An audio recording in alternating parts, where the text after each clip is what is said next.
está iniciando as atividades de 2021 e vamos começar de novo, esperando que seja produtivo, frutífero para todos nós, né? Que a fruta seja o pequi. Né? Vou passar a palavra para o Sérgio. Sérgio, continua daí para a gente. Gente, muito obrigado. Obrigado. 7h30, boa noite a todos. Em nome da Academia Mineira de Hematologia, que é o braço da hematologia da Associação Médica de Minas Gerais, a gente agradece a audiência de todos, né? Ano passado, a gente fez uma enquete no grupo de WhatsApp que a gente tem, qual que é o tema que o povo mais queria. E, por incrível que pareça, deu porfiria. Então, a gente foi lá, quem que sabe porfiria no Brasil?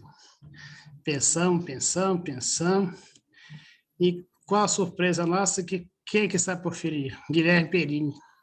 A gente sabia que ele sabia linfoma, sabia LLC, sabia tudo, mas essa face benigna dele a gente não sabia.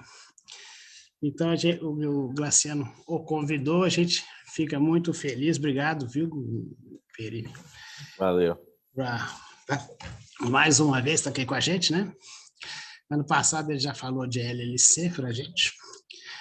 E a gente fica muito grato, sinceramente, pela presença. O Guilherme Perini não precisa nem de apresentação, né? Ano passado, quando ele foi fazer aula de LLC, eu falei assim, Guilherme, qual é que você quer o seu currículo? Aí ele falou assim, é fácil, um tocador de guitarra, comedor de piqui. Guilherme, para de avacalhar, o negócio é sério. Aí ele mandou o currículo dele. E ele surpreendeu hoje novamente, além de saber porfiria, que o currículo dele varia de palestra para palestra, vai de acordo com a palestra, né? Então, então a gente vai... o Guilherme é médico do Hospital Albert Einstein, né? Ele é o coordenador do Grupo Américas de Hematologia, de Oncologia, né? Que é uma rede de hospital que aqui em Minas não tem, mas é grande, em São Paulo. E ele fez um curso lá nos Estados Unidos sobre porfiria. Ficou lá... Quanto tempo você ficou, Perino? O programa, na verdade, durou 2 anos. Foram várias indas e vindas, né? Depois eu conto a história é bem legal, de como eu fui começar aí a vida no mundo das porfirias. Então, não vou apresentar mais, né? É o médico do Hospital Israelita Albert Einstein. Ele é o coordenador do Grupo Américas de Oncologia de São Paulo. E esse curso que ele ficou lá 2 anos, o programa Project Future da American Porphyria Foundation, que ele vai nos passar aqui tudo que a gente queria saber de porfiria, mas nunca teve coragem de perguntar. Boa noite, Perini. Seja bem-vindo. Valeu, obrigado, gente. Obrigado aí pela introdução. Eu vou depois contar para vocês a história de como eu cheguei nisso aí, mas eu sempre brinco, né, que a gente nunca pensa em porfiria, né? Então, fico muito feliz de coração que o assunto mais requisitado tenha sido porfiria. Tá? E eu vou falar para vocês algumas coisas que são bastante práticas, vocês vão ver que é uma aula bastante prática. Eu não vou aprofundar muito na parte de genética, bioquímica, porque realmente é uma coisa mais, como é que fala, mais profunda, e eu acho que a gente ainda tem que focar no básico do manejo para a gente aprender a lidar com esses pacientes. Então, vamos lá. Porfiria é um grupo de doenças, tá? São várias doenças, todas elas genéticas. Vocês vão ver que eu coloquei um asterisco aqui, porque a mais comum delas, que é a porfiria cutânea tarda, não necessariamente tem um background genético, ela pode ser adquirida, tá? Mas todas essas doenças estão relacionadas à síntese do radical M. Então, vocês obviamente sabem do M por causa da hemoglobina, mas o M ele faz parte de um grupo de doenças chamados anéis tetrapirrólicos, tá? que são chamados de pigmentos da vida. Só para vocês terem uma ideia, quem está nesse grupo dos anéis tetrapirrólicos? A clorofila, cianocobalamina. Por quê? Porque são estruturas capazes de transformar energia química em energia biológica, tá? Ou energia física, no caso da clorofila, em energia biológica. E no nosso corpo, além, obviamente, da hemoglobina, ele está muito envolvido com metabolismo, tá? Principalmente nos citocromos hepáticos. Daí, vocês podem já ter ouvido falar, porfirias hepáticas, porfirias eritropoéticas, justamente porque eles são muito importantes no metabolismo. Mas também tem outras funções, faz parte da mioglobina, citocromos respiratórios e por aí vai. Então, nessas doenças, o que geralmente a gente tem? A gente tem uma alteração genética numa enzima desse processo e cada enzima vai corresponder a alguma doença. Isso, obviamente, é extremamente complexo do ponto de vista bioquímico. Então, o que a gente faz, na verdade, é classificar do ponto de vista clínico. Que a gente vai ter as porfirias cutâneas, que o quadro mais importante vai ser cutâneo, e a gente tem as porfirias agudas, que o quadro mais importante é neurovisceral, tá? Que é a dor abdominal e os quadros neurológicos. E aí eu gosto bastante desse slide, porque eu acho ele bem provocador, né? Então, assim, mas peraí, porfiria existe? Eu falei, existe, assim como a mula sem cabeça, o curupira e o saci pererê. Brincadeiras à parte, a incidência de porfiria é igual à de leucemia mieloide aguda, tá? 0,4 a 1 para cada 100 mil habitantes, tá? E, obviamente, todo mundo que está aqui tem 2 ou 3 pacientes com LMA internado ou que trata no consultório e não tem de porfiria. Então, obviamente, existe um problema de diagnóstico e a gente só vai fazer diagnóstico se a gente pensar na doença. Se a gente for para a Europa, a incidência cai para 1 para 75 mil. E na Suécia, por incrível que pareça, é 1 para 11 mil. Então, mostra que a gente tem que aprender, tem que saber pensar. Até porque a gente vê coisa muito mais rara, né? Hairy cell, 1 para cada 500 mil. Hemofilia adquirida, que todo mundo pede, uma vez ou outra, 1 para cada 1 milhão. E deficiência de fator 13, que todo mundo pede lá, né? De vez ou outra, 1 para cada 2 milhões. Então, é óbvio que existe, elas estão por aí, e a gente está errando o diagnóstico delas. Então, aquilo que eu falei para vocês, só para vocês entenderem, né? Então, esse é o ciclo do M, que ele ocorre em uma parte dentro da mitocôndria, uma parte no citoplasma, em que você tem a união de 2 aminoácidos, succinilcolina e glicina, e eles vão passando por uma série de processos que são comandados por enzimas, né? Então, você tem a ALA S1 e a ALA S2, você tem a ALA deidratase, PBGD aminase, e por aí vai. E cada uma dessas enzimas que tiver defeituosa pode levar a algum tipo de porfiria. E aí eu vou detalhar um pouco mais isso para vocês. Do ponto de vista bioquímico, isso é super interessante, né? Então, o que a gente ocorre na porfiria? A gente tem, então, a união dos aminoácidos, tá? Formando, então, a primeira substância da via, que é o ALA, né, ácido aminolevuline, que depois se forma o porfobilinogênio, e aí o porfobilinogênio vai se combinando e sofrendo descarboxilações até chegar no M. O que é importante guardar disso aqui? Glicina e succinilcolina, ALA e PBG são moléculas pequenas e são ricas em carbono, né? Então, elas são hidrossolúveis. Então, quando a gente quer pesquisar a ALA, PBG, a gente vai em urina, tá? Ao contrário que as doenças do fim da via, protoporfiria eritropoética, essas não adianta a gente pesquisar na urina, porque essas substâncias aqui, elas já são mais lipossolúveis. Então, a gente vai procurar ou em plasma ou em fezes, tá? Então, por isso que às vezes fica aquela dúvida, eu colho plasma, eu colho urina, eu colho fezes. Não. Se a gente está pensando em porfiria aguda, a gente está pensando no começo da via. ALA e PBG são os primeiros 2 substâncias da via. Então, a gente tem que focar em urina. Se a gente está pensando em outras doenças, depois eu vou falar delas um pouco, copro, a própria protoporfiria eritropoética, a gente tem que pesquisar em fezes ou plasma, tá? Lembrar que essa enzima aqui, a ala-sintase, ela é o que eles chamam de enzima de gateway, ela é a que dá o start no ciclo, tá? E é justamente nela que a gente atua com a grande parte das coisas, né? Sejam com substâncias que aumentam a atividade dela, por exemplo, grande parte das drogas que induzem a porfiria vão aumentar a atividade dela, então ela vai jogar mais ala e aí começa a acumular os metabólitos intermediários, seja diminuindo a ação dela, que a gente faz com a imina ou com a glicose, tá bom? E lembrar também da intoxicação por chumbo, né? Que atua justamente na ala deidratase, e todo mundo já pensou num caso aí de plumbismo, né? O Cândido Portinari, pintor famoso ali de Brodowski, perto de Ribeirão Preto, que eu fiz minha residência, que morreu de plumbismo.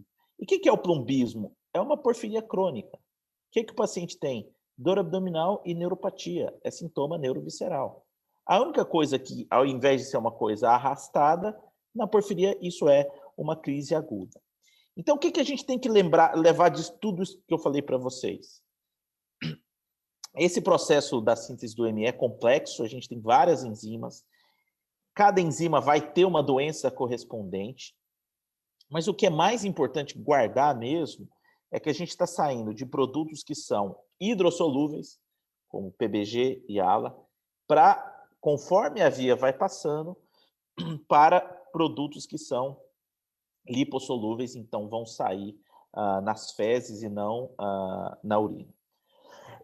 Bom, falando um pouco das porfirias agudas, né? Então, são raras, incidência em torno de 0,5 a 100 mil, a 1 para cada 100 mil habitantes, e tem quadros bastante inespecíficos, né? Então, dor abdominal, que se não diagnosticada, se não resolvida, vai evoluir com um quadro neurológico grave, que é uma urgência médica. E tem um risco de morte que não é pequeno. Os casos não diagnosticados tratados têm mais ou menos 10% de mortalidade.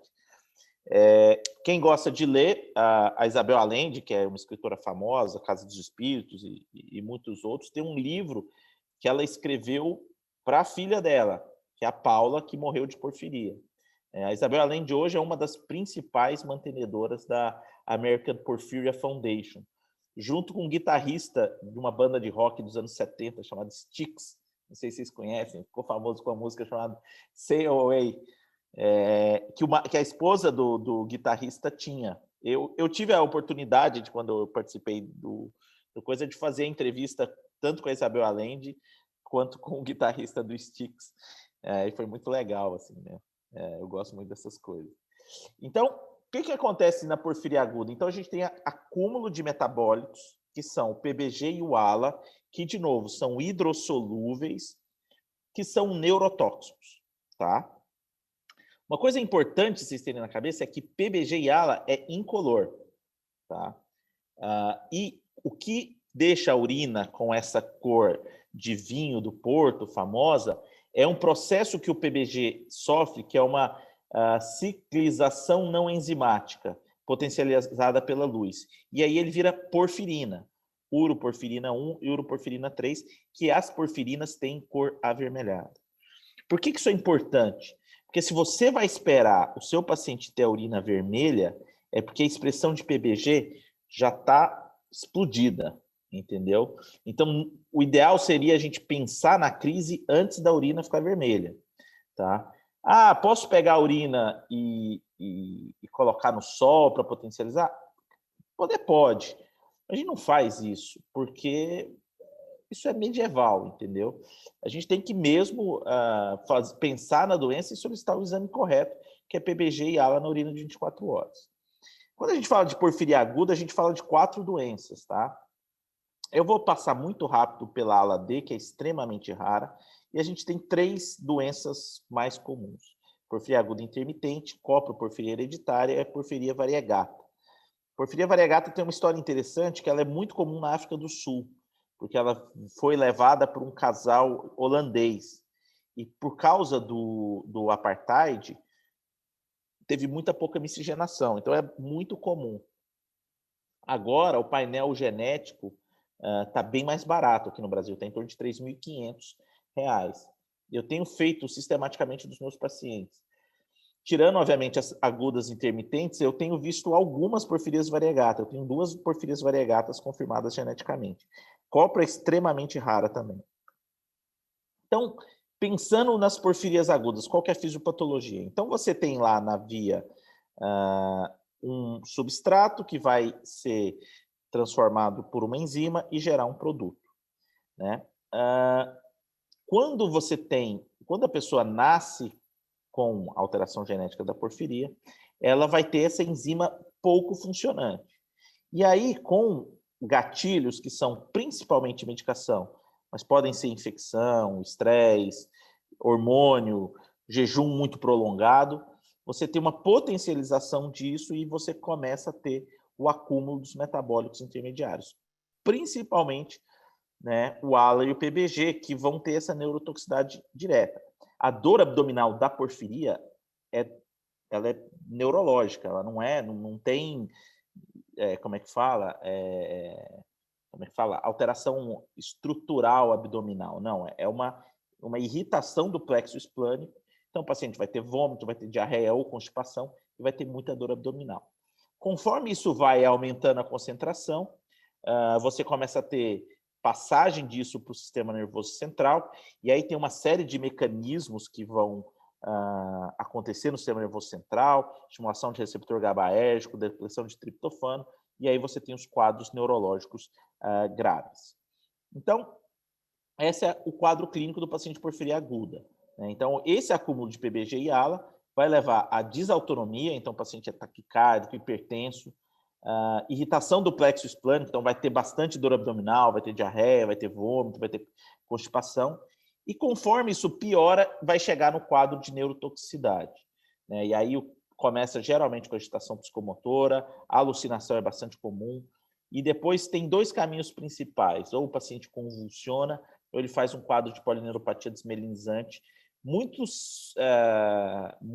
semelhante a um Guillain-Barré, tá? E esses pacientes não tratados podem evoluir para coma e morte. Isso é tão importante que tem um outro colega que faz bastante porfiria, que era lá de Ribeirão Preto, também participou desse projeto que eu fiz parte, que é o Charles. Ele é neurogeneticista. E ele era do grupo de neuromuscular lá de Ribeirão, que é um grupo bastante forte. Ele começou a pesquisar porfiria sistematicamente nos casos de Guillain-Barré do hospital. Se eu não me engano, em um ano ele fez 48 diagnósticos de porfiria aguda. Então, assim, eu sempre falo, né, que a história da porfiria aguda para a gente é assim: paciente interna, Guillain-Barré, faz plasmaferese, faz imunoglobulina. Aí, quando não tem nada mais para fazer, o residente vira e fala: ô, será que isso não é porfiria, não? E aí é quando eles nos chamam e aí que a gente faz o diagnóstico. O que é uma pena, porque apesar das neuropatias não deixarem sequela, a recuperação tende a ser completa, tem paciente que demorou 3 anos para voltar a andar. Então, é importante a gente pegar esses diagnósticos mais precoces. Então, falando só dos tipos de porfiria aguda, a ALA-D, ela é extremamente rara, mas ela só nos mostra uma coisa, né? É uma deficiência da ALA-D hidratase, que é antes do porfirinogênio. Então, toda vez que a gente vai pesquisar, a gente tem que pesquisar tanto o ALA quanto o porfirinogênio. Porque vai que é uma ALA-D, mas é extremamente incomum, pouquíssimos casos relatados no mundo. Do ponto de vista genético, eu vou pular. Eu acho que isso aqui realmente não precisa. A única diferença é que é a única porfiria aguda que é recessiva. As outras são dominantes. A aguda intermitente é a mais comum, é uma herança dominante, e os pacientes são heterozigotos, tá? Os homozigotos são raros e têm quadros completamente diferentes. Então, são crianças que têm retardo de desenvolvimento neuropsicomotor, hepatosplenomegalia, catarata bilateral. E, geralmente, a crise ela vai acontecer na 2ª, 4ª década de vida. Tá? Então, às vezes, eu pego alguém me encaminha criança com quadro de dor abdominal. Será que pode ser porfiria? Não, não pode. Tá? Vai ser extremamente incomum. Mas será que se for homozigoto? Não, não é, porque senão o quadro clínico seria diferente. Então, a gente vai esperar a crise na segunda a quarta década de vida, e isso é mais comum em mulheres, tem um fator hormonal claro nisso, porque a progesterona é indutora de crise. As outras porfirias agudas, como eu falei, elas são mais raras, mas a gente deve lembrar porque elas também podem ter lesão cutânea, né? Lesão cutânea bolhosa, que é a coproporfiria hereditária e a porfiria variegata. Ah, mas eu peguei um paciente e a copro na fezes ou na urina veio positiva. Ele tem coproporfiria hereditária? Não.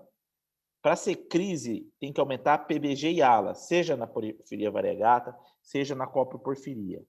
Coproporfiria aumentada na urina é extremamente inespecífico, uso de antibiótico, sangramento, trato gastrointestinal, enfim, várias coisas podem causar coproporfiria positiva na urina. Então, pensou em crise, o mais importante é pensar na porfiria aguda, esquece o subtipo. Depois a gente vai pensar como que vai fazer esse diagnóstico, para aconselhamento genético, para falar que pode ter lesão cutânea ou não. Então, o mais importante é diagnosticar a porfiria aguda, tirar o gatilho e tratar. Tá? Como faz o diagnóstico? PBG e ALA, urina 24 horas. Tá? E, muito importante, o resultado vai ser positivo se for 3 a 5 vezes acima do valor de referência. Ah, eu veio um porfirinogênio de 2,4, normal até 2, não tem valor. Ah, eu pedi um ALA, veio 4,6, o normal até 4,5, não tem valor. Pelo menos 3 vezes. Paciente que tem crise, 120, 180, 40, 80, é bem mais alto. Outra coisa que perguntam bastante, mas não colheu protegido da luz. Sinceramente, eu nunca vi isso fazer diferença. Tá? Quando o paciente está em crise, é muito fácil fazer esse diagnóstico. Tá? Então, assim, óbvio que a gente orienta a fazer, porque o PBG ele sofre ciclização, né, enzimática que vira porfirina, mas também não precisa ser uma coisa, porque às vezes o paciente está entubado, está sondado, e aí fica aquela noia de colher, expôs 2 minutos na sonda. Não, isso não faz diferença. Tá? E, de novo, copro urinária geralmente não sugere nada. Tá? Uro 1 e Uro 3, diferente, porque como eu falei para vocês, o PBG pode virar Uro 1 e Uro 3. Mas esquece isso, esquece porfirina. PBG e ALA na urina de 24 horas. É isso que vai fazer o diagnóstico. Tinha um teste rápido, que era um teste semi-quantitativo, hoje não existe mais, a gente tem que realmente basear na urina de 24 horas. Então, quadro clínico sugestivo, ALA e PBG 3 a 5, mais 3 vezes aumentado, porfiria aguda, retirar fator desencadeante, principalmente medicação, tem vários sites que você pode pesquisar, eu gosto desses dois. Dieta extremamente incomum se causa, uso excessivo de álcool também extremamente incomum. Tá? Milhões de medicamentos que são indutores de crise, antibióticos, antifúngicos, medicações sulfonamidas, derivados do ergot para quem tem enxaqueca, enfim, tem milhões de drogas que podem ser indutores, anticoncepcionais, principalmente baseados em progesterona. Tem que sentar, tem que pegar a prescrição do paciente, entrar no site checando 1 a 1. Tá? Ninguém decora isso, ninguém sabe isso de cor. Vai e faz isso que vocês têm menos chance de errar. Tratamento de suporte, manejo de dor, geralmente a gente faz com opioide. Acredite na dor do paciente, dói mesmo, os pacientes têm muita dor. Geralmente, como eu falei para vocês, tem desautonomia, tem hipertensão, tem taquicardia, você pode tratar com um beta-bloqueador. Lembrar que é muito frequente hiponatremia durante a crise, por CIAD, então tem que repor, que isso pode aumentar o risco de convulsão. Convulsão é difícil manejar, eu chamo um neurologista se o paciente convulsionou, não tem experiência com essas drogas o suficiente. Lembrar que tem alguns anticonvulsivantes que podem ser indutores de crise, então tem que tomar cuidado com isso. Tá? E tratar específico de porfiria. Né? O que a gente fazia no passado?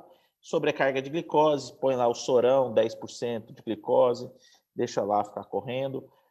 Super controverso, ninguém faz isso. Talvez você consiga tirar aquele paciente que está em crise leve, que você já conhece, tem dor abdominal só. Os pacientes com porfiria, geralmente, eles, depois de algumas crises, eles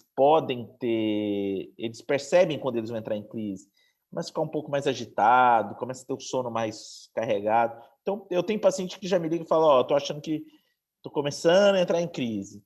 Vai lá, toma um sorinho glicosado e sai. Mas o que a gente precisa mesmo é da hematina, e agora a gente tem hematina no Brasil, né? Foi recentemente aprovado na Anvisa, está precificado, já tem estoque no Brasil, então agora é fácil conseguir hematina. Como eu falei para vocês lá atrás, a hematina ou a hemina bloqueia a ala S1, ela bloqueia a via, faz um feedback negativo, e aí você começa a pouco, depurar o que foi acumulado.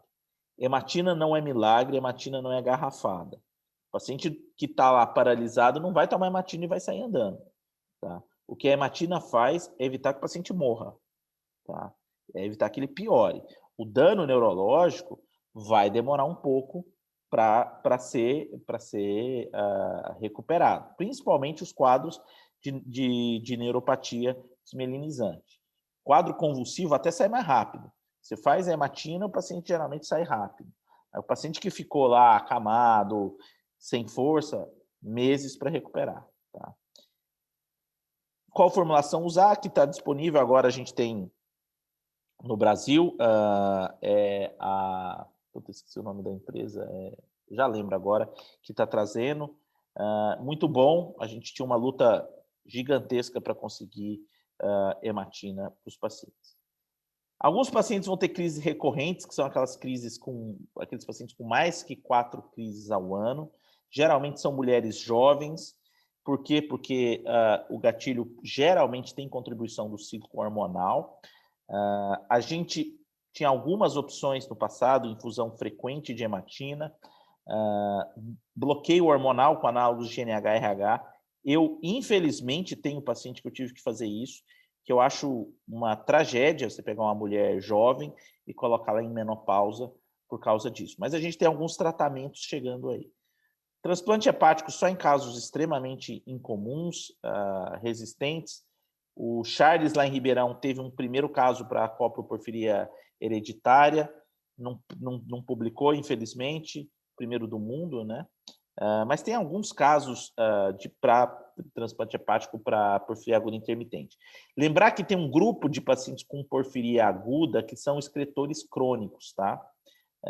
Eles vão ter sempre PBG-A um pouquinho aumentado, podem ter neuropatia crônica com mais idade, e a gente recomenda fazer screening de hepatocarcinoma para esses pacientes. Então, alfa-feto, ultrassom de abdômen uma vez por ano, porque esses pacientes têm um risco maior de hepatocarcinoma. Para aqueles pacientes que têm crise recorrente, né, os casos, o custo médico e financeiro desses pacientes é extremamente alto. Tá? Então, esse é um trabalho que foi apresentado há uns anos atrás, de pacientes com crises recorrentes, né, que tinham até 54 crises por ano. E o que é mais triste, se você for ver, é o tanto de tempo que esses pacientes passam ou hospitalizados ou em daycare, e uma parte desses pacientes morrendo, seja de hepatocarcinoma, inclusive pacientes que foram paliados por não tolerarem as crises recorrentes. Tá? Então, vocês podem ver aqui causas da morte. Você tem desde ataque, hepatocarcinoma, eutanásia, numa paciente de 30 anos. Né? Então, vocês veem como isso é dramático para esses pacientes que têm crises recorrentes. E aí vem para essa terapia nova que a gente tem agora, Givosiran, é um RNA de interferência, que é hoje tratamento para esses pacientes com crises recorrentes, né? Os mesmos autores sempre nos estudos de porfiria. Essa é uma mulher que é do Mount Sinai, em Nova York. O Bissell é de Alabama. Kenneth Anderson, que é o meu mentor nas porfirias, é da Universidade de Texas, no Medical Branch. Enfim, são o Phillips, que fica em Utah é o que tem mais experiência na parte molecular da coisa. Enfim, é um grupo bastante restrito de pessoas que têm interesse em porfiria. A mediana de idade aqui deve ter uns 78 anos de idade. Mas como que funciona esse RNA de interferência? Então, ele é protegido, né, para ele não ser degradado. Entrando dentro da célula, ele vai se ligar e silenciar o gene da ALAS1, e com isso você começa a ter um controle constante de pacientes com porfirias agudas. Isso mostrou claramente um benefício de queda do número de crises, de período de internação, de sintomas crônicos.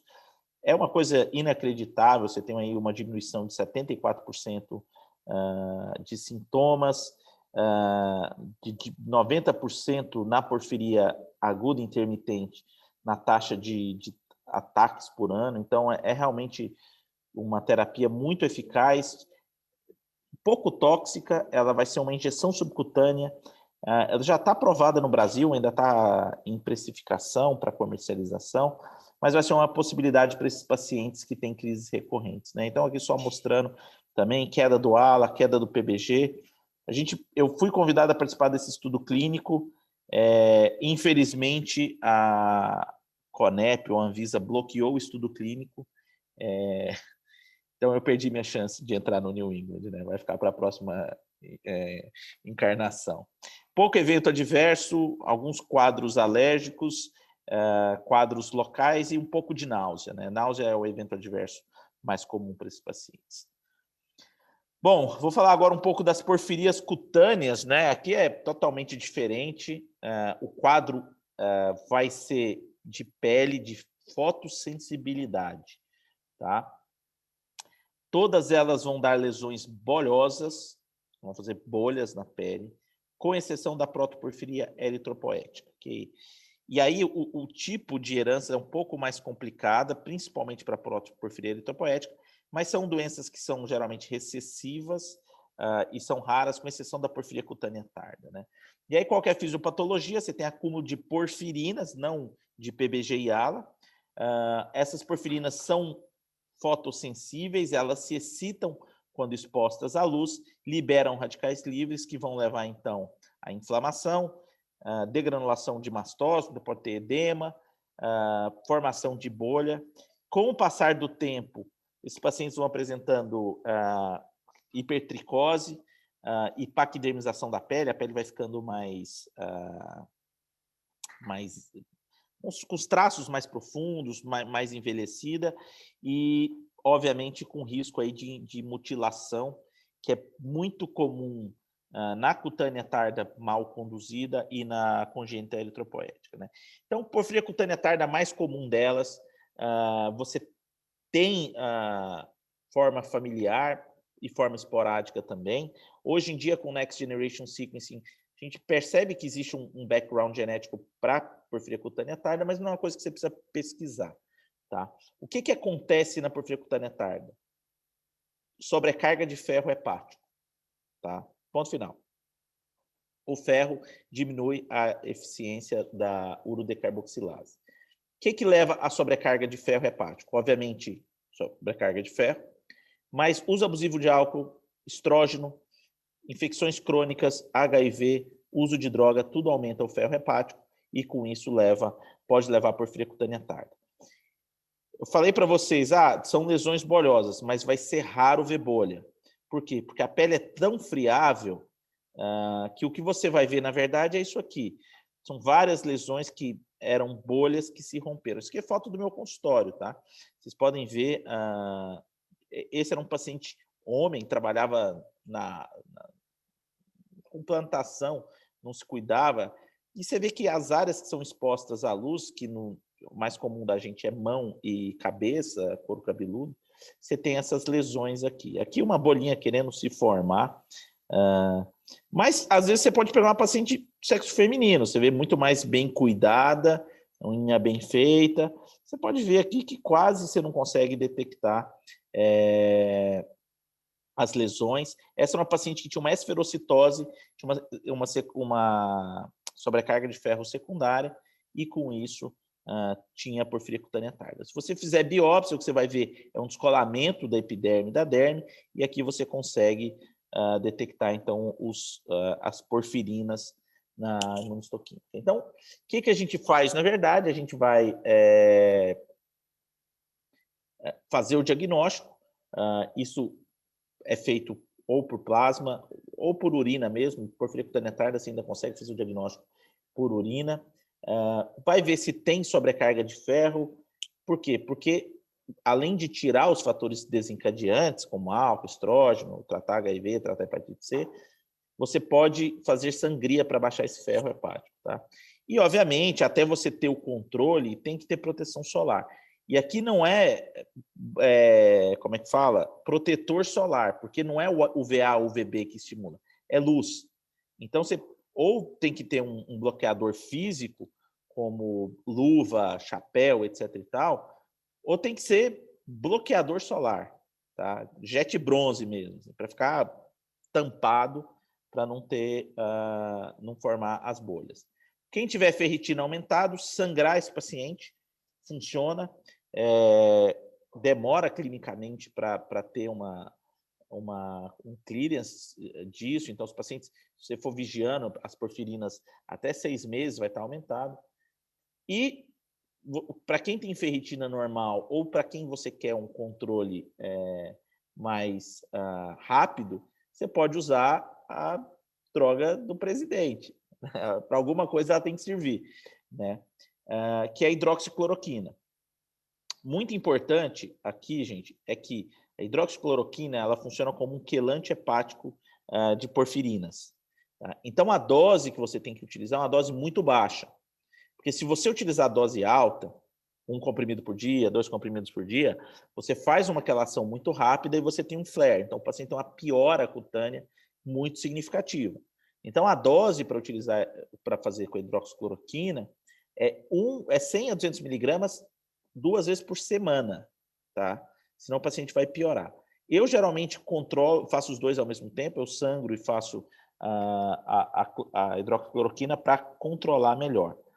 O único problema, e isso parece raro, mas não é que a hidroxicloroquina, a porfirina, ela é eliminada na urina, né? A gente pega ocasionalmente pacientes que são renais crônicos, dialíticos, com porfiria cutânea tarda. Vocês sabem como é que é, né? Chega lá, faz a diálise, é prex, ferro, é prex, ferro, é prex, ferro, é prex, ferro, até que uma hora dá ruim. E se o paciente for anúrico, não dá para usar hidroxicloroquina, tá? E aí o que dá para fazer é utilizar altas doses de eritropoetina para conseguir fazer sangria. Então aqui é um estudo mostrando que quando você faz a flebotomia, né, você junto com a queda da ferritina, tem a queda também das porfirinas. Hepatoeritropoética extremamente incomum, é uma forma homozigótica da copoporfiria hereditária. Temos um caso descrito no Brasil, inclusive com uma mutação nova, extremamente incomum. Acho que não vale a pena a gente gastar muito tempo, não. A segunda porfiria cutânea mais comum é a protoporfiria eritropoética. E essa aqui ela é interessante. Por quê? Porque ela não faz bolha, tá? E mais do que isso, ela é a última da via, né? Justamente na ferroquelatase que insere o ferro no radical M. Então não adianta pedir na urina, porque você não vai conseguir fazer diagnóstico. Tem que ser pedido ou no plasma ou nas fezes. E esses pacientes, eles têm uma fotossensibilidade excessiva ao sol, mas sem bolha. Ele sai no sol, ele sente queimar, edemacia, fica vermelho. Aí a expressão, como é que fala? A exposição crônica leva, então, a essa hipertricose, uma pele mais paquidérmica. Então, aqui a fase aguda, né, com edema, vermelhidão, e cronicamente essa pele envelhecida, né? Isso aqui são 2 pacientes que eu vi no consultório. Essa aqui eram 2 irmãs, eu estou tentando lembrar agora. Essa aqui, mas daqui dá para ver claramente, né? A pele mais envelhecida, né? Então, a protoporfirina eritropoética, o diagnóstico laboratorial é difícil, tem que pedir nas fezes e no plasma, e tem um teste que é o que faz o diagnóstico melhor, que a gente não tem no Brasil, que é a protoporfirina eritrocitária livre. Não é ligada ao zinco. Protoporfirina eritrocitária ligada ao zinco é diagnóstico diferencial de deficiência de ferro. Você lembra, né? Tá lá a protoporfirina, não tem ferro para entrar, o organismo coloca zinco. O que o teste que faz é a eritrocitária livre. A gente não faz no Brasil, então guardem só que para essa doença tem que pensar em plasma e fecal. Do ponto de vista da pele, esses pacientes até têm uma vida relativamente normal. Eles vão se adaptando a não se expor à luz, né? Então eles ficam mais em casa, gostam de ver filme, ler, não vão para a praia, essas coisas. O grande problema está nas complicações hepáticas, porque a protoporfirina, por ser extremamente lipossolúvel, e pouquíssimamente hidrossolúvel, ela tende a se depositar nos canalículos hepáticos, tá? Com esse aspecto chamado de cruz de Malta, né? Que é aquela cruz da camisa do Vasco lá. E isso, quando ocorre, ele faz um quadro muito semelhante a um VOD, a uma doença veno-oclusiva do transplante que vocês conhecem. Então, o paciente começa a ter hepatomegalia dolorosa, aumento de bilirrubina, e evolui com quadro de insuficiência hepática grave.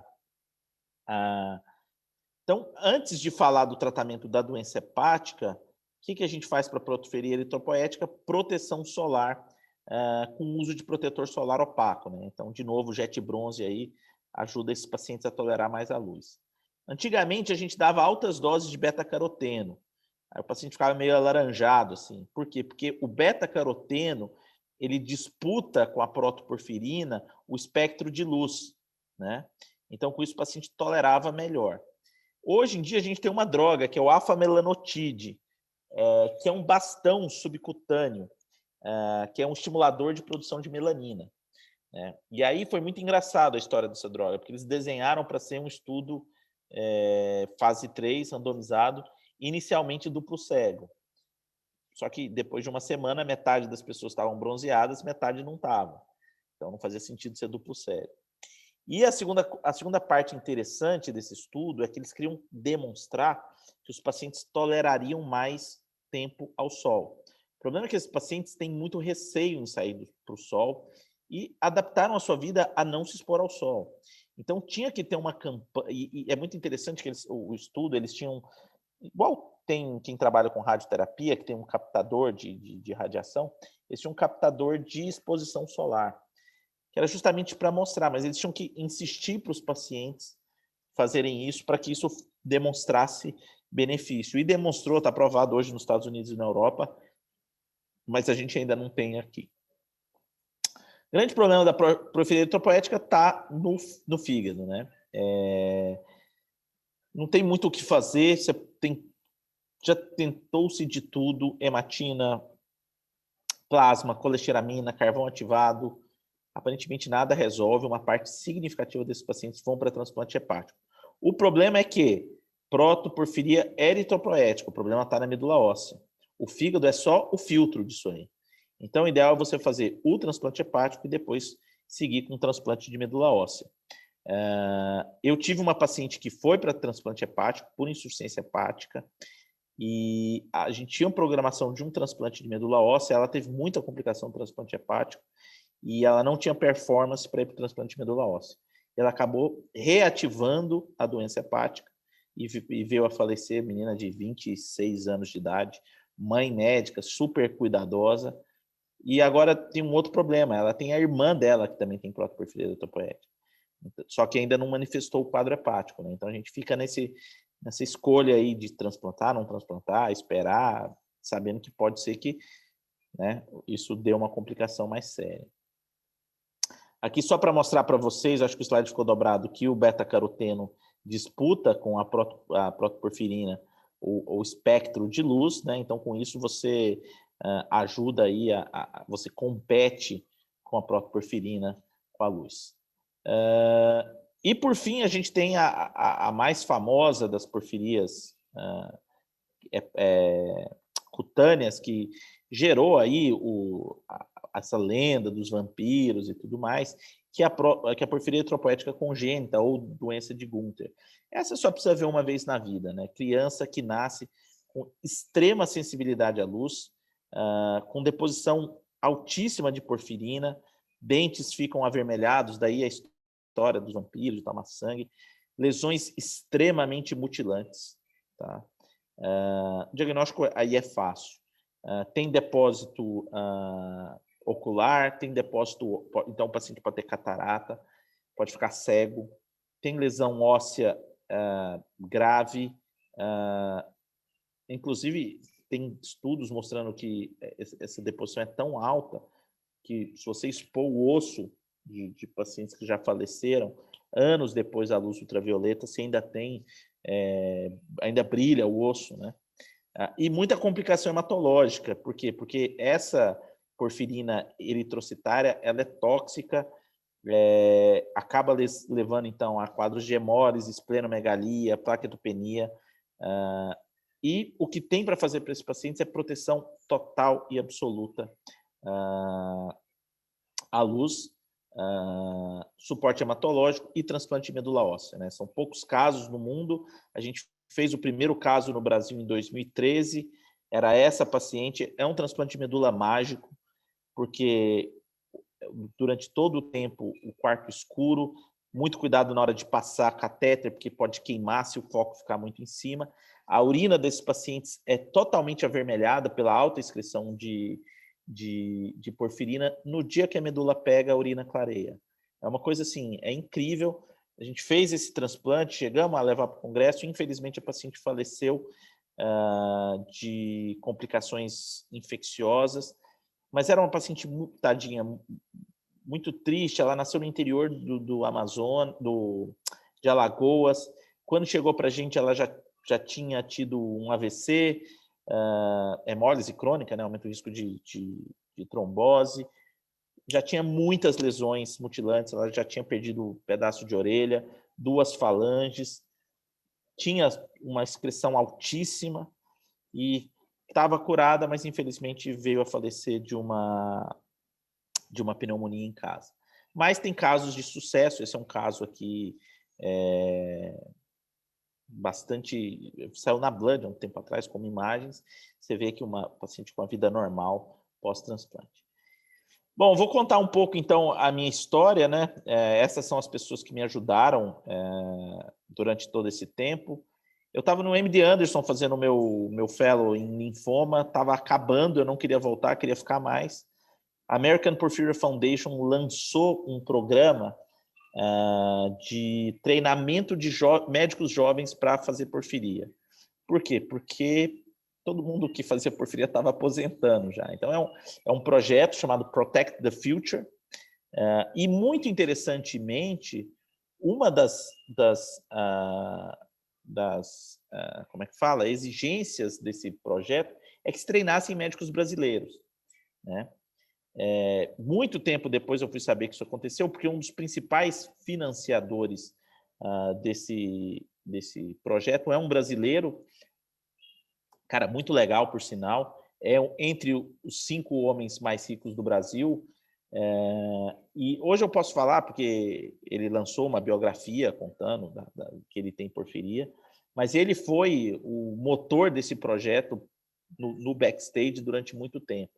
Então, a American Porphyria Foundation lançou uma série de e-mails para vários centros no Brasil para ver se alguém tinha interesse. Ninguém respondeu. E eu recebi esse e-mail, eu estava no MD Anderson nessa época, e eu respondi e falei, olha, Galveston aqui do lado, né? De Houston, eu acho, sei lá, eu acho que eu topo, né? Coincidentemente, a presidente, né, que é a Miss Desiree Lyon, ela estava no MD Anderson esse dia. Então, ela me respondeu na hora, falou, ó, desce aqui, toma um café comigo, e a gente já se conheceu, já deu certo. E aí, a American Porphyria Foundation, durante esses 2 anos, me levou para diversos treinamentos, seja em Galveston, né, que é onde fica a Faculdade de Medicina da Universidade do Texas, seja no Monte Sinai, em Nova York, com o Dr. Desnick, que quem escreveu quase tudo em genética, um animal e foi uma experiência muito importante, né? E, obviamente, eu não posso deixar de falar nessa aula do pessoal da Associação Brasileira de Porfiria, né?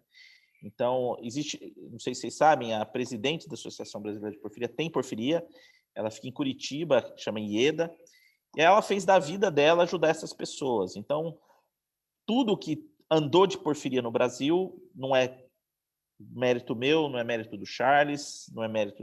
É mérito da Ieda, ela que consegue a hematina para todo mundo. Acho que todo mundo aqui que já precisou, que escreveu para mim, eu fala com a Ieda, fala com a Ieda.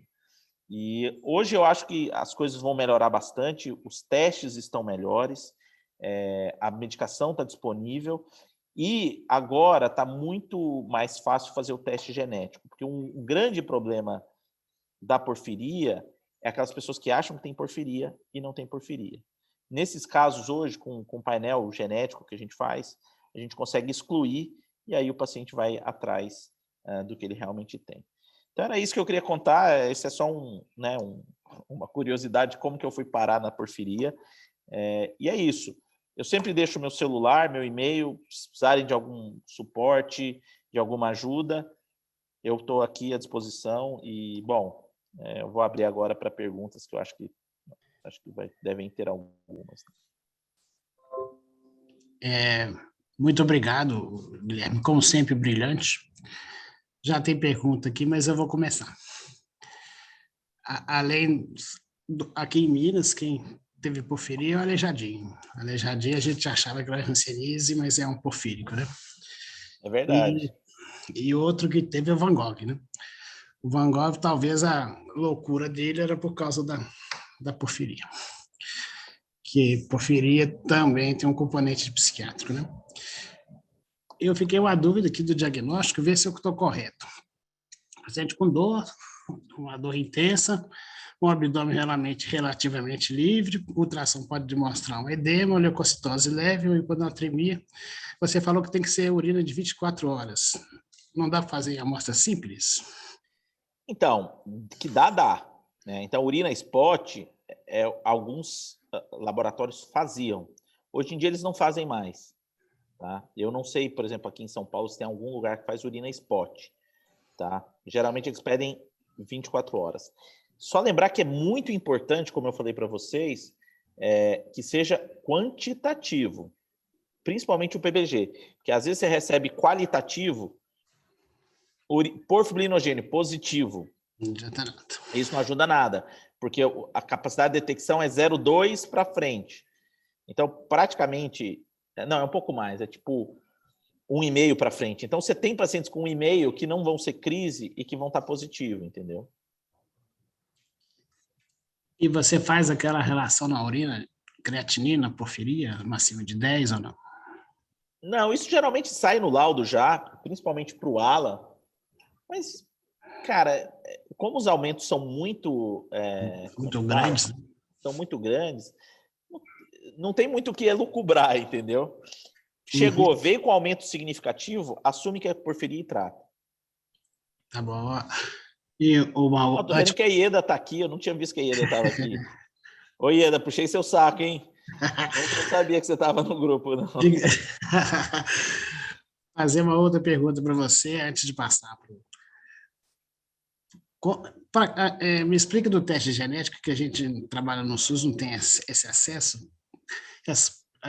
Aguda, a variegata e a coprofilia, aí vai ter lesão de pele, a única que não vai ter é a aguda intermitente.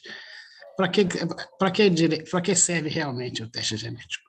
Vou te falar para que serve o teste genético hoje na minha prática. É o paciente que não tem porfiria e que alguém lá atrás falou que ele tem porfiria, e aí a vida dele fica ao redor da porfiria, e aí você tira esse diagnóstico dele.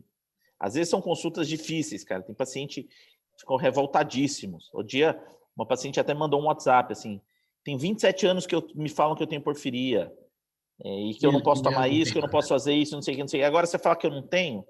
Pois é, não tem. Não tem. Então tem muito diagnóstico errado ainda. Serve para isso. Para aquele paciente que é classicamente uma porfiria, eu ofereço se ele quer saber. Né? E às vezes para testar filho, né? Principalmente quem tem filha, mulher, que tem preocupação com ciclo menstrual, com pílula anticoncepcional, eu ofereço. Se não, cara, não faz diferença nenhuma. É muito mais para excluir e para aconselhamento genético do que realmente para fazer diagnóstico. Tá correto. O Alexandre aqui pergunta como que a gente consegue hematina ou emina no SUS. Aí é com a IEDA, cara. A IEDA fala para a gente, a IEDA. Não, assim, aí, só para você entender, não consegue, infelizmente. Algumas famílias que tinham vários casos, tem até uma cidade no Maranhão, que esqueci o nome agora, que tem uma altíssima incidência, tem famílias que ou compram, ou ganharam doação, alguma coisa assim, e tem guardado. Tá? Então, às vezes, num quadro muito agudo, principalmente no passado, isso acho que não vai acontecer mais agora que vai ter a medicação, a IEDA conseguia ajudar com algum empréstimo, alguma coisa assim. A gente não vai ter, na verdade, nem rol de ANS para hematina, tá? Então, vai ser uma briga, né? Vai ser uma briga, mas a gente tem que brigar, porque isso faz muita diferença na vida do paciente, né? Tem pacientes que claramente estão numa trajetória de morte mesmo, assim, e você consegue parar bioquimicamente a doença e os pacientes se recuperarem. Que tem muito parabéns para você, excelente aula, parabéns, parabéns, parabéns, mas isso aí a gente já sabia, né? Bom, eu mando aula para... Eu acho que gravou, mas depois eu vou mandar por e-mail os slides. Eu só vou cortar um pouco aquela foto da mulher, que acho que aparece um sobrenome dela ali, e aí eu já mando para vocês.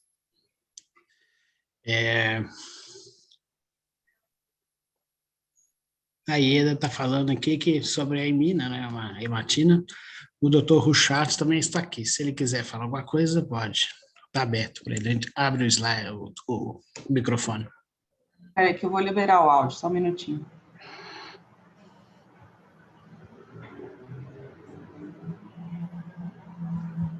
Pronto, aí se ele quiser falar, ele pode abrir o áudio. Tchau, São Paulo, tudo bom? Bom te encontrar de novo aqui. Se você puder ajudar nessas questões todas, a gente agradece muito a sua presença. Fique à vontade. E Eda também, se puder nos ajudar nessa parte de como conseguir, que para a gente é muito difícil, a gente também fica bem agradecido. Então, deixa eu... Enquanto ele não está querendo entrar, chegou mais algumas perguntas aqui. A Tatiana falou perguntando se o uso de hematina é apenas durante a crise. Só na crise. Você pode fazer profilaticamente nos pacientes com crises recorrentes. É difícil fazer porque é caro, né? E difícil conseguir, né? Então, eu nunca tive paciente que eu consegui fazer infusão recorrente de hematina.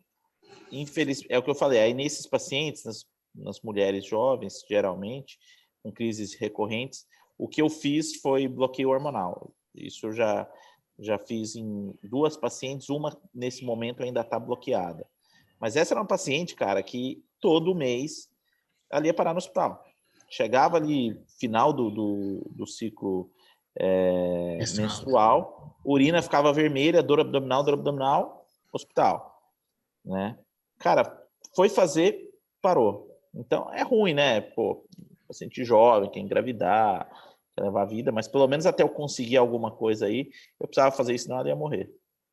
Na gravidez, a crise piora, né? Então, não sabe, isso é uma coisa, biologicamente faria sentido piorar, mas não é preto no branco, sabia?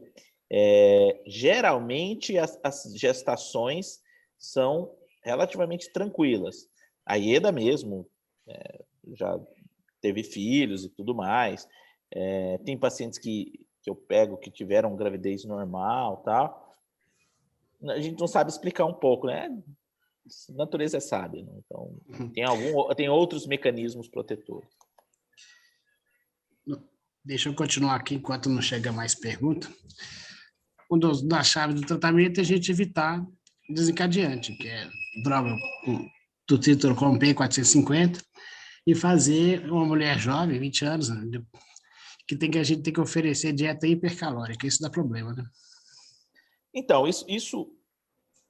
cara, eu foco muito, eu foco muito pouco em dieta, tá? Eu realmente nunca vi uma crise induzida por dieta, né? A gente sabe que a glicose tem o seu papel, etc, etc. Mas, às vezes, isso é tão complicado, cara, porque o paciente ganha peso, fica mais deprimido. Geralmente eu falo, esquece dieta, evita, obviamente, dieta maluca, jejum intermitente, low carb total, no carb, sei lá. Mas uma dieta normal, que a pessoa já fazia antes, é mais que o suficiente. Tá? Eu não fico focando nisso, não, porque esses pacientes, cara, os 2, 3 anos depois das crises, principalmente as crises graves, a qualidade de vida é muito ruim. Né? Então, tem paciente que perde controle esfinteriano, tem paciente que não anda, fica em cadeira de rodas. Então, assim, eu foco esquece, leva a sua vida normal, álcool com bastante moderação, evitar jejuns muito longos e só. Não fico entrando nisso, não. Tem mais uma pergunta aqui do Robert, aqui do Hospital Luxemburgo, da Clínica Hematológica. Boa noite, excelente aula. O tratamento da anemia ferropriva por sangramento menstrual aumentado pode desencadear a crise e a reposição de ferro? Então, se for para porfiria aguda intermitente, com certeza não. Mas é interessante você ter falado de endometriose, que muitas das mulheres que chegaram para mim com o diagnóstico de porfiria tinham um diagnóstico prévio de endometriose. Primeira paciente que eu tive, assim que eu cheguei nos Estados Unidos em 2010, que é paciente minha até hoje, ela descobriu depois de uma cirurgia de endometriose. Ela tinha tido 2, 3 episódios de dor abdominal muito importante, e aí tinha sido feito um diagnóstico de endometriose, ela foi para a cirurgia, saiu da cirurgia com mais dor, toma anti-inflamatório, toma remédio, e aí, ela foi no pronto-socorro, se eu não me engano, não sei se foi 18 ou 12 vezes antes de ser internada. Ali ia com dor, davam um remédio para ela, davam alta. Isso é do pós-cirúrgico, isso é do pós-cirúrgico. Até ela chegou a ir no pronto-socorro com alucinação, e o pessoal, tá abusando de opioide, etc, etc. Até que ela, no pronto-socorro, quando deram alta para ela, e ela levantou, ela caiu no chão. E aí que foram ver que ela estava perdendo força. O paciente ficou 3 meses na UTI, saiu traqueostomizado e tudo mais. Mas, assim, se a gente parar para pensar, o paciente mais que 10 vezes no pronto-socorro com a mesma queixa, difícil, né? É difícil falar, mas, assim, alguma coisa estava acontecendo, né? E foi minha primeira paciente, na verdade. Então, assim, só para mostrar que esses pacientes têm muita dor, muitas das vezes as pessoas não acreditam nessa dor e só vão acreditar mesmo quando o quadro neurológico, que é o que a gente quer evitar, já está instalado. Né? Aqui o Dr. Rouchot, né? Deve ser francês. Ele está inibido porque tem um palestrante brilhante como o Guilherme. Se ele quiser falar. Boa noite. Realmente, o meu sobrenome é de origem francesa, é Rouchot, meu avô paterno era francês. Eu sou consultor médico da Recordate, que produz o pão e matinha, em Minas, há 7 anos. Eu e o Perino, nós já nos encontramos algumas vezes pessoalmente. Eu só queria esclarecer 2 coisinhas. Uma delas com relação ao acesso. O produto acabou de ser registrado, acabou de conseguir o preço na CEMED, a empresa passou, eu estou acompanhando a briga deles há 7 anos para conseguir, primeiro conseguir a AF, depois para conseguir submeter, depois para responder exigência, depois para conseguir CEMED e ajustar o warehouse, enfim, foi uma grande luta. Finalmente, eles têm um medicamento hoje em Barueri, em São Paulo, para venda em reais e entrega imediata. O problema todo era a rapidez com que você precisa dispor do medicamento. Acontece que nós conhecemos também, as nossas autoridades, a resistência que existe a aumentar despesa do governo, né? Então, eles sempre dificultam muito a incorporação de nova tecnologia, mesmo que isso vai economizar dinheiro. E o nosso próximo passo, a empresa está focada nisso, porque eu participo do processo regulatório técnico. O nosso próximo passo vai ser submeter à Conitec o pedido de incorporação e a criação de um PCDT. Talvez até fosse interessante que o pessoal do Givozeran entrasse junto conosco nisso, porque eu acho que isso pode facilitar a criação de um PCDT mais completo, uma vez que, ao contrário do que muita gente pode achar, eu acho que não são medicamentos que sejam competidores, as indicações me parecem ser bem separadas, só que isso depende de alguma coisa, isso não vai acontecer tão rápido. Nós estamos contratando uma empresa para fazer um estudo de farmacoeconomia, uma análise farmacoeconômica, porque sem isso você não consegue submeter na Conitec, mesmo que você tenha toda a documentação científica provando que é o tratamento padrão. Só para vocês terem uma ideia, a Panhematin foi registrado em 1984 nos Estados Unidos. Ninguém tem mais dúvida de que a elimina seja padrão ouro de tratamento agudo, de crise aguda de porfiria hepática. Só que tem que passar por todo esse processo burocrático, e isso leva tempo, né? Um outro esclarecimento, por conta da própria empresa mesmo, já que eu sou consultor deles, a bula do Panhematin, ela saiu com uma aberração na indicação. Está escrito lá que é para porfiria aguda intermitente em mulheres relacionadas ao ciclo menstrual. É porque em 1984, a porfiria que se conhecia um pouco mais era a PAI. As outras não tinham muito conhecimento científico, e ele foi aprovado desse jeito. E olha que ninguém lá nos Estados Unidos, nos últimos 35 anos, se tocou que a indicação não está restrita à mulher e não está restrita à porfiria aguda intermitente, ensina as 4 hepáticas. Então, nós tivemos que submeter dessa maneira, porque se você submetesse à Anvisa a bula com indicação, com uma palavra diferente da bula original do Panhematin, isso poderia atrasar o registro uns 3 anos de discussão. Então, optou-se por submeter como estava. Agora que o medicamento está aqui para pronta entrega no Brasil, nós já submetemos à Anvisa um pedido de retificação dessa bula com todo o suporte bibliográfico necessário. Então, por enquanto, infelizmente, é só demanda judicial, e muitas vezes a Dona Ieda ajudou muita gente pegando de alguém que estava estocado, porque o remédio não tinha no Brasil, né? Então, quando o camarada sobrevivia à crise e recebia o medicamento depois da nossa rapidíssima justiça, ele acabava ficando com o remédio na geladeira. E quando aparecia um paciente novo, ele não ia conseguir nunca, nem a pau, importar isso. Então, o que acontecia é que ela conseguia que algum desses pacientes gentilmente emprestasse o produto para salvar essa vida, e, em contrapartida, quando a pessoa conseguisse, por via judicial, iria repor o medicamento de quem emprestou, com uma validade mais longa. Mas a gente espera que tudo isso acabe, pelo menos essa história de depender de uma importação, isso hoje em dia já não tem mais. E aos poucos a gente vai melhorando. Outra coisa que a empresa está investindo, nós estamos fazendo outro lote do kit, Guilherme, de PBG urinário. Nós fizemos ele segundo a fórmula do Charles, nós fizemos 100 kits, né, assim, de uma maneira bastante artesanal, e agora estamos providenciando produzir mais, porque não é difícil, os reagentes são fáceis. Eu posso fazer até na garagem da minha casa. O problema é que eu não posso comprar ácido clorídrico nem clorofórmico, porque eu tenho que ter exatamente. Federal. O problema é o clorofórmio. Então, era só esse o comentário. Muito obrigado aí pela abertura que me deram. Doutor Alexandre está perguntando qual o custo atualmente da Nematina. Isso é uma pergunta muito boa, porque eu terei que consultar a tabela da CEMED. Eu não trabalho ligado à área de vendas, tá? O meu trabalho é só consultoria técnica. Mas eu acredito que ele esteja na faixa de uns 20 alguma coisa. Porque o preço é lá fora em dólar, acho que era 7 mil.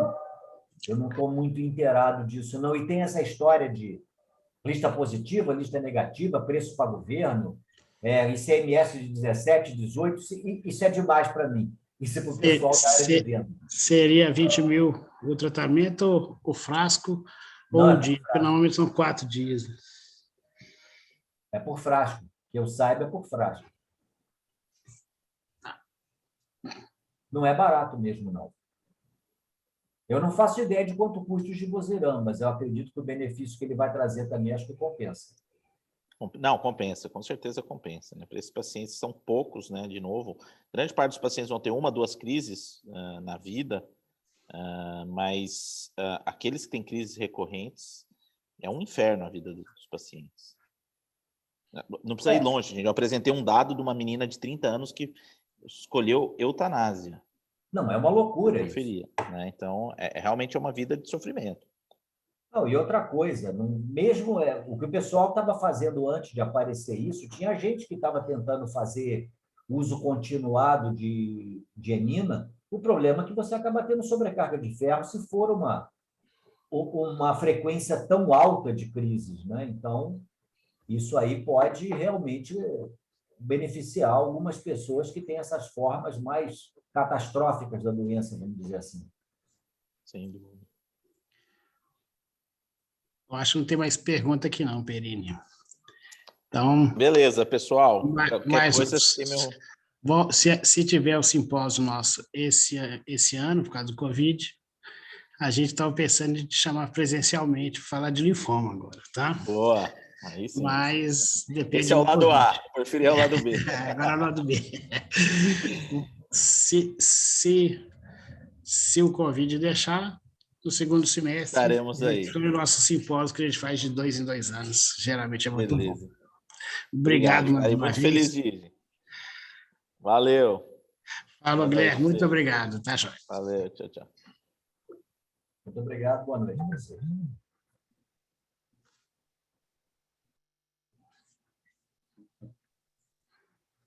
Senhores, senhoras, boa noite.